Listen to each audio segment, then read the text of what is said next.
Good afternoon and welcome to the Gestalt IT Rundown for December 2nd, 2020. My name is Tom Hollingsworth and I am your jovial host for this episode of our rundown, where each week we meet and we provide you with something about the news, but also a service that's near and dear to our heart, which of course is Snark as a service.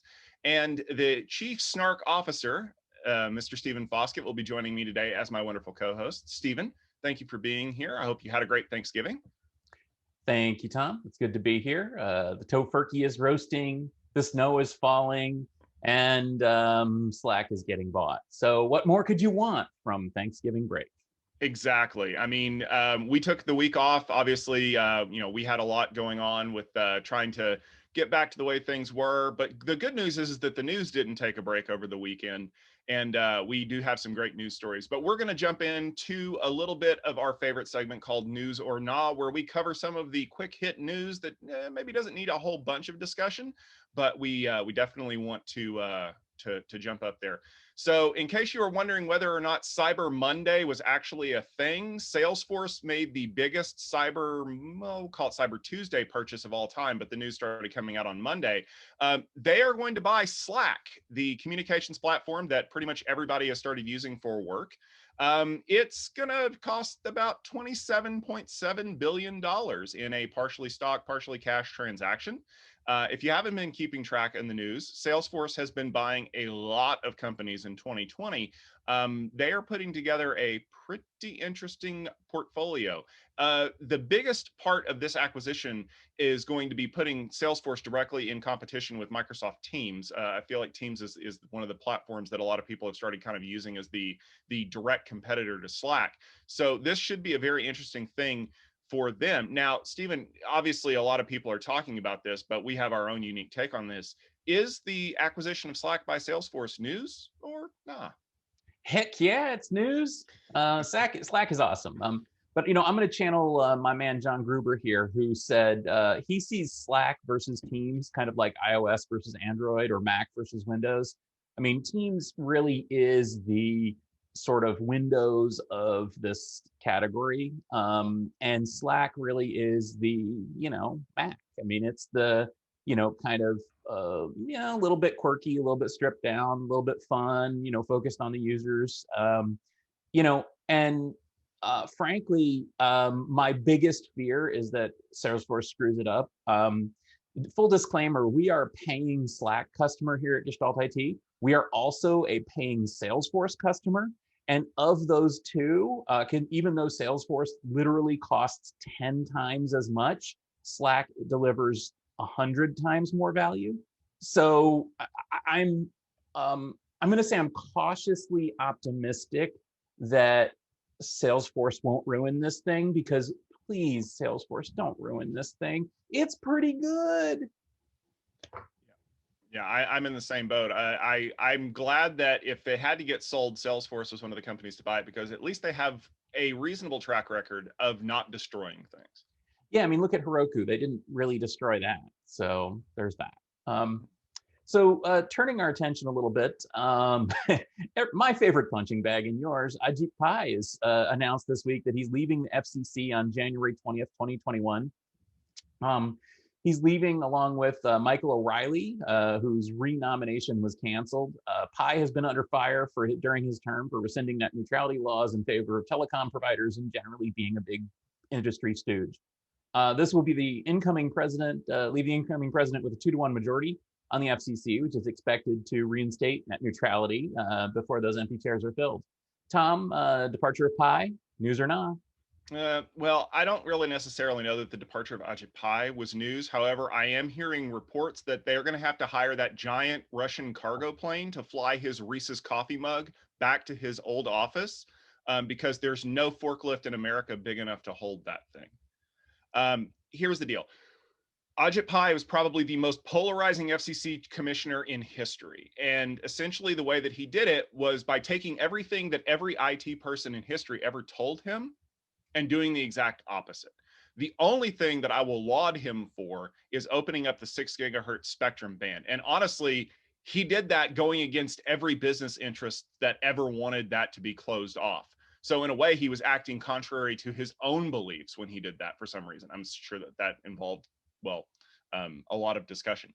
But I am very happy to see the net neutrality rules being reinstated. I mean, every news story that talks about Ajit Pai leaving, a paragraph later is like, well, yeah, we're going to get back to net neutrality because it's a thing we need. And this whole zero rated content crap needs to go away. So not necessarily unexpected news, but happy news. Happy news indeed. Yeah, Ajit Pai, don't let the door hit you in the butt on the way out. I'm just sad that Jim Bridenstine is leaving NASA too, because he's honestly done a really, really good job. Yeah, and for those of you who are not U.S. viewers, this is actually fairly common to happen during a transition between administrations. There are a lot of civil servants who take this opportunity to look at some future endeavors. So this won't be the last departure announced, but we'll have to be cautiously optimistic to see who else is going to head out. And one more thing on this. I'm sorry, one more thing on this with Ajit Pai. I'm setting my watch to see how quickly he ends up at one of the telecom companies that he used to regulate. I wouldn't set my watch because that's sure money. But I think you're right, Stephen. I don't know if you know this or not, Stephen, but December is not only the month of Christmas, but on 2020, December is the month of AWS reInvent. The event will be going on over the next 3 weeks, and we had day one yesterday. And I think the biggest announcement to come out of this actually had to do with Apple. Amazon is now going to be offering Macintosh instances to developers who are looking to create and test applications for Mac OS, iPhone, iPad, tvOS, and watchOS. How are they doing that? Well, the instances are actually running on Mac Minis in Amazon data centers. They're going to be running on the Intel Mac Mini variants right now, which I believe is the last release of that was 2016 or 2017. But they are planning to move to the fresh, new, hot Mac Mini M1 early next year. I talked to a developer about this last night, and it said that Amazon was finally offering Apple instances, and he was giddy to the point where I think he ran home and was trying to fire one up late last night. Stephen, Amazon's going to start renting you a Mac if you don't want to pay for one yourself. Is that news or not? Honestly, I think it's totally not news. And I think that it's hilarious that the tech industry is so Mac obsessed that they're going nuts over this thing. I mean, Serve the Home wrote an article about this. Patrick, no. Anyway, so this whoop-de-doo, okay? But that being said, yeah, it's great. And it's probably going to be useful for certain people, especially as you mentioned, developers who need to, spin up a Mac.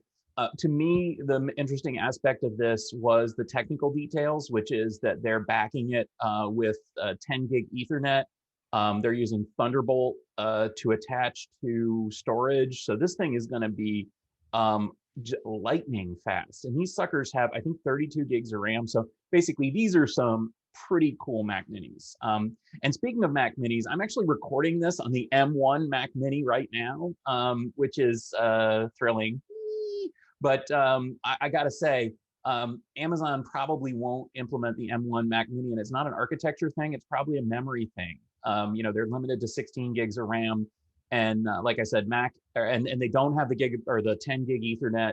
I think that they're probably going to hold off until maybe the next generation Apple Silicon Macs come out because, frankly, these guys, it's cool and it's super fast, but it's not, news. So anyway, yay, developers, I'm glad you can do this. There were way more important stories coming out of reInvent this week. Maybe we'll hit some of them next week. And if you're interested in what's coming out of reInvent, just follow Quinnypig. His summaries are hilarious and on point and actually incredibly thorough. Just go to Quinnypig on Twitter and you'll find out what's from reInvent. Yeah, exactly. So turning back, Tom, speaking of Apple, Ars Technica is reporting that Apple patched a huge issue in the iPhone earlier this year and is just now releasing details. The vulnerability was in the mesh networking protocol that helps run AirDrop between phones. And the kernel module was vulnerable to one of our traditional favorites, a buffer overflow. And crazy enough, it could be triggered without any notification, without the user doing anything, because the driver was always on scanning for packets. This was patched in iOS 13.5. and Apple is sure that most devices are secure now. They have that information in the telemetry. Tom, is this no big deal now that it's patched, or should we have gotten more news? Did Apple drop the ball here? What's going on?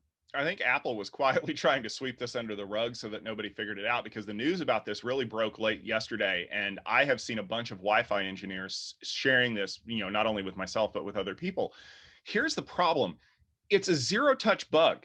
Nobody knew you could do this. And it was a buffer overflow. I mean, come on, that's pretty part and parcel. We look for those things just out of habit. It was that you could completely control the phone with no notification, just by being in the area, but close enough for AirDrop. And Lord knows that we use AirDrop enough to mess with people like at big conferences. By the way, if you're at a big conference, just turn AirDrop off, because you don't want to be any part of this. And that's the stuff that we do to our friends. If I was maliciously trying to take over your phone and I had knowledge of this bug, yeah, this is news. And I think we're starting to see, based on the last few stories that we've seen from Apple security news here, I think a lot of people are really going after the iPhone and iOS in particular, because it has such a huge install base that if they can just get a good 0-day on this, they have a lot of latitude to do a lot of things that will disrupt people. Yeah, I'm with you. I think I'll just say, to me, the scariest thing about this, I mean, I've always been scared of things like the pineapple that can basically, not hack your phone, but hack your communications just by walking by. This was a hack your phone by walking by bug, and oh my God, that is terrifying.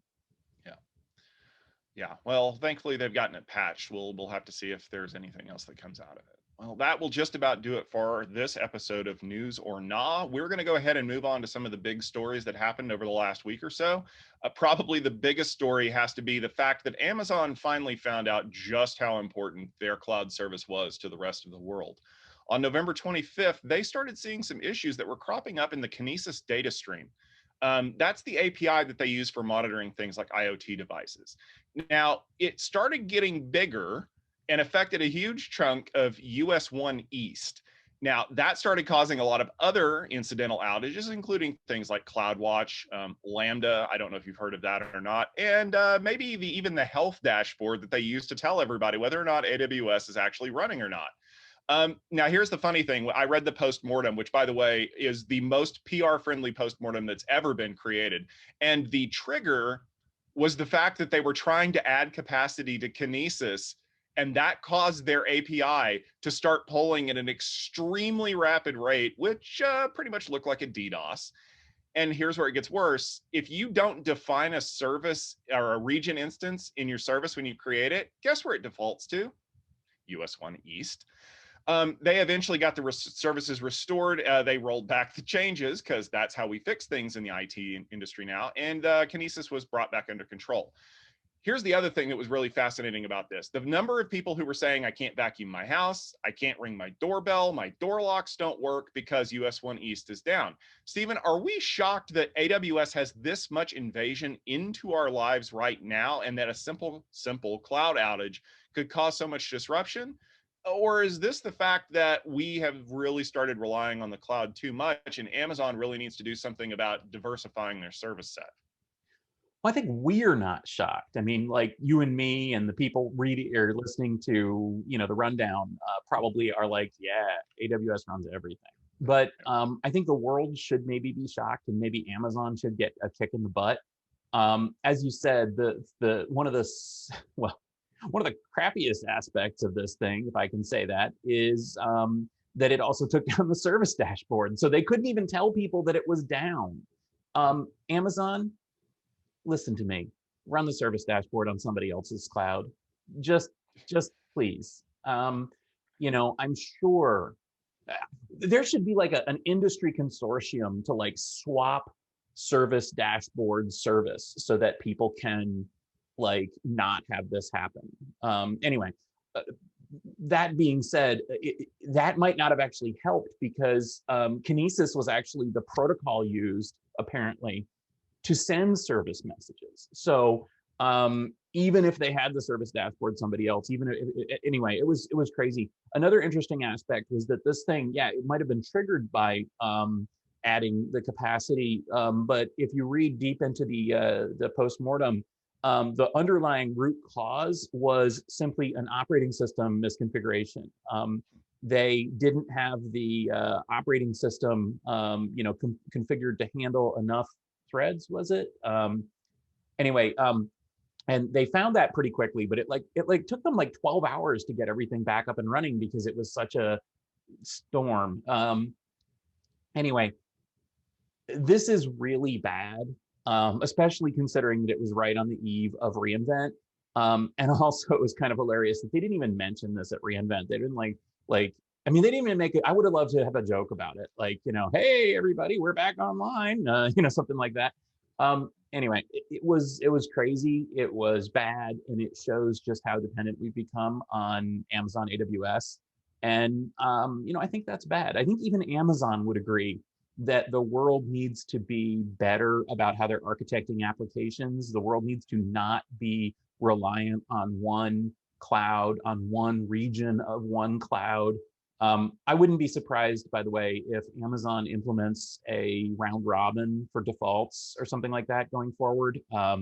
Just because the weight on US East 1 is just insane. I mean, that not only is it the default, but it's the primary choice of a lot of people, and that's a big problem, I think, for the industry. It's a big problem for just regular people, like you said, like, hey, my Roomba doesn't work. Why doesn't my Roomba work? Well, that's because Amazon misconfigured an operating system in Virginia.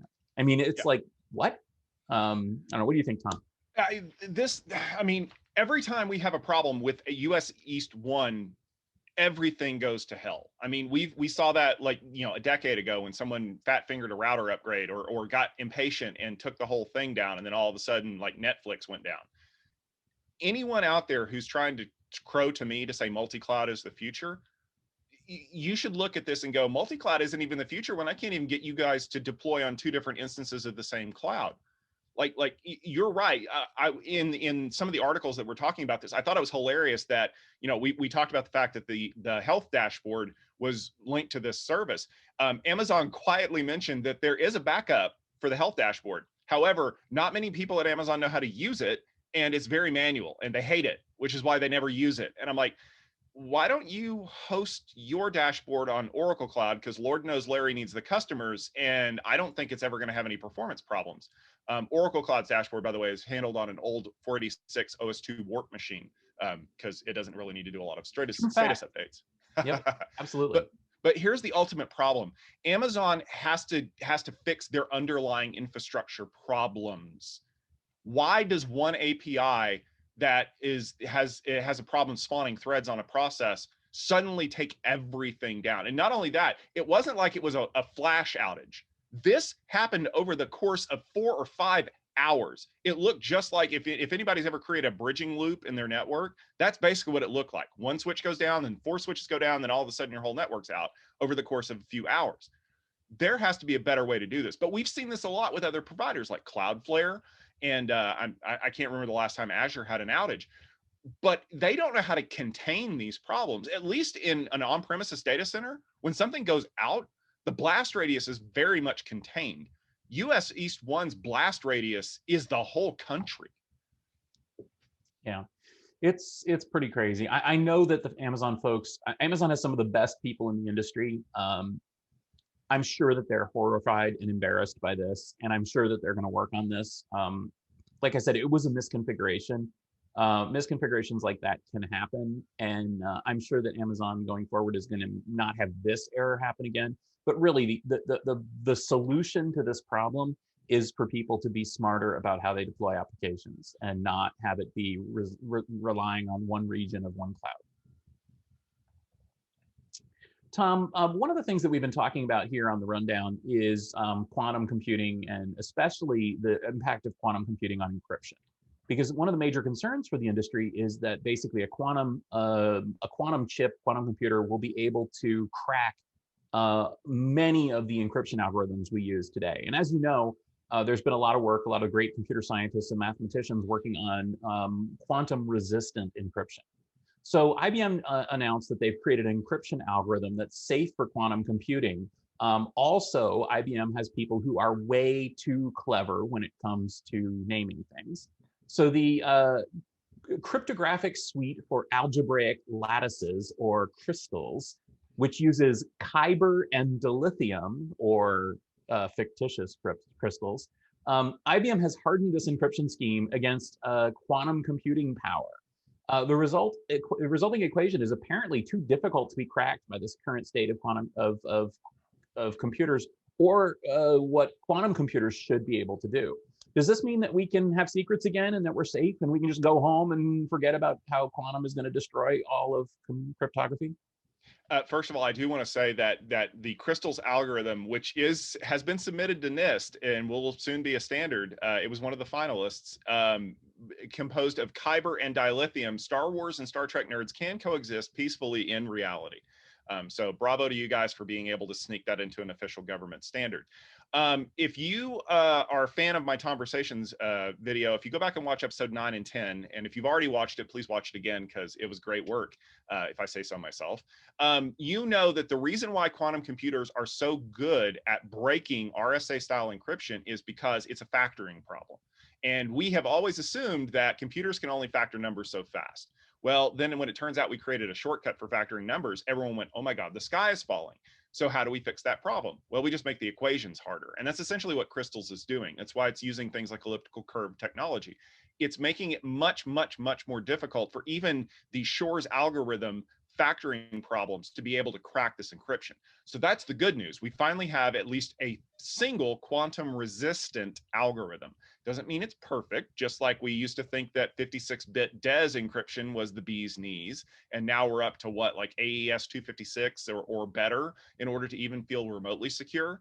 The reason why ultimately is because every time we increase the processing power of anything, whether it's a quantum computer or traditional computers under Moore's law, those previously unsolvable problems become very much solvable. So I think that this is IBM just saying, hey, we proved that we can do this, and we can definitely invalidate the research, because, you know, Google was crowing about this whole quantum supremacy problem just a couple of months ago. But that doesn't mean they're going to stop the research. So bravo to IBM for putting this out there and saying, okay, test our work and make sure that this is valid. I think, though, that the only people that really should care right now about quantum proof encryption are those folks that are telling me that Bitcoin is the future. Because if you based your currency on a cryptographic algorithm, and quantum computers will shortly be able to invalidate that cryptographic algorithm, yeah, you might want to consider Bitcoin 2.0. I don't know. Well, I don't know what you're talking about with Bitcoin, but but in terms of looking at general encryption and the requirements of basically everybody on the internet every day, I think that's, to me, that's the story. The story isn't that this protocol or that protocol or quantum, or even like spies and spy versus spy and government agencies with quantum computers and all that. The story is, everybody needs to understand that you use encryption every day, all day long, for everything. And if you think US East 1 is important, RSA encryption algorithm is more important. And without reasonable encryption, without encryption that works, you can't have anything. We can't have our modern world. And so it's incredibly important. I was actually following some of the algorithms that were being developed and suggested as quantum resistant algorithms. And it's been a really interesting story. And also they all have really interesting names, or at least most of them do. So that's kind of fun too. But, the bottom line here is we need quantum resistant encryption, just like we needed, Pentium resistant encryption, right? I mean, we need to be able to encrypt things, and it looks like we're going to be able to do that. And frankly, that's good. Yeah. And if you'd like to learn a little bit more about how quantum computing works and how quantum encryption and Shor's algorithm work, like I said, please make sure to check out episode 9 and 10 of Conversations. We delve very deep into that. It's some of the nerdiest stuff that I've done. Speaking as the networking nerd, that's saying a lot. All right, Stephen, let's talk a little bit about some big moves in the tech industry. And I'm saying that quite possibly in the most literal way possible, because during the recent fourth quarter earnings call, HPE, Hewlett Packard Enterprise, announced that they are going to be shifting their headquarters location from San Jose, California to deep in the heart of Houston, Texas.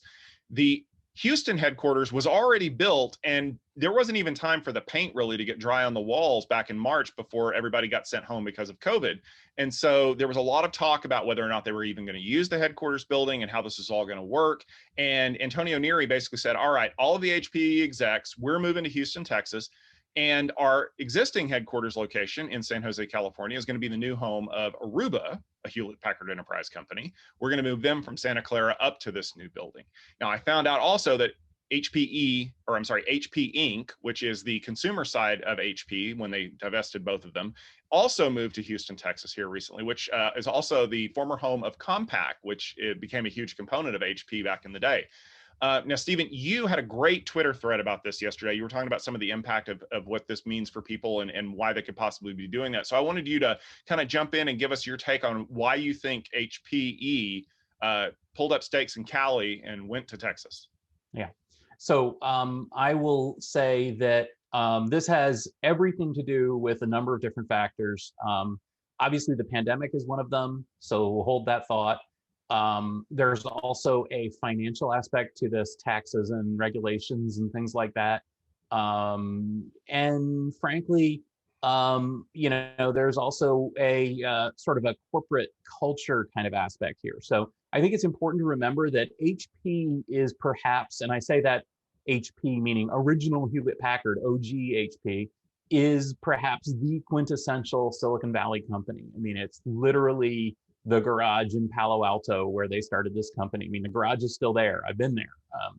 And HP has always been, if you'll pardon me for getting a little nostalgic, I mean, HP was the greatest of the Silicon Valley companies too. I was a customer back in the 90s. I was a dedicated HP customer because their stuff was so good, but more importantly, their people and their service was so good. They exemplified to me what a Silicon Valley company was supposed to be and what an enterprise company was supposed to be, in a way that IBM never did. And frankly, HP was just a phenomenal Silicon Valley company. But over time, the company changed. I mean, like you mentioned, the acquisition by of Compaq was a big deal for HP. And frankly, there have been many acquisitions since then, including the acquisition of Aruba, which ended up carrying a lot more weight than you might think. So from my perspective, this move reflects sort of the new HP, the new HPE. Again, remember they split. HP Inc. is like basically the client products and the printers and, laptops and stuff like that. HPE is the enterprise side of the business, which is kind of the side of the business that I care about. As you said, HP Inc., it made sense, that it would be Texas, Texas-based. But of course, HPE is global. They're a big company. They've got offices all over the place. They've got headquarters-ish in many different cities, North Carolina, Colorado, Fort Collins. I mean, HPE is a big, big company with a lot of locations, but the heart was always in Silicon Valley. And they recently, they consolidated in Palo Alto about, 5-10 years ago, vacating the space, incidentally, that is now part of the Apple donut. So the Apple spaceship landed on the HPE campus in Cupertino. Then they built a new campus up by the bay, and it looks like that's where they're going to consolidate next in the Silicon Valley area. So sort of that's the tour of what we're looking at here. So this is a big company. They've got campuses all over anyway. I think that, frankly, the management took a look at the pandemic and the tax implications and said, hey, we've got a lot of people working from home. A lot of people are going to be working from home. Maybe we need to consolidate our real estate. Maybe we need to consolidate our offices. Maybe we need to revisit how many offices and desks, like literal desks, we need. And, they came to the conclusion that a global, distributed workforce didn't need to have a headquarters in the most expensive real estate in the planet, in Palo Alto. That's why they moved over near Milpitas, and that's, why they consolidated, for that reason. And I think going forward, frankly, they don't need all those office spaces. And it's good that they're keeping that nice, lovely new building in California, and they're going to have everybody there.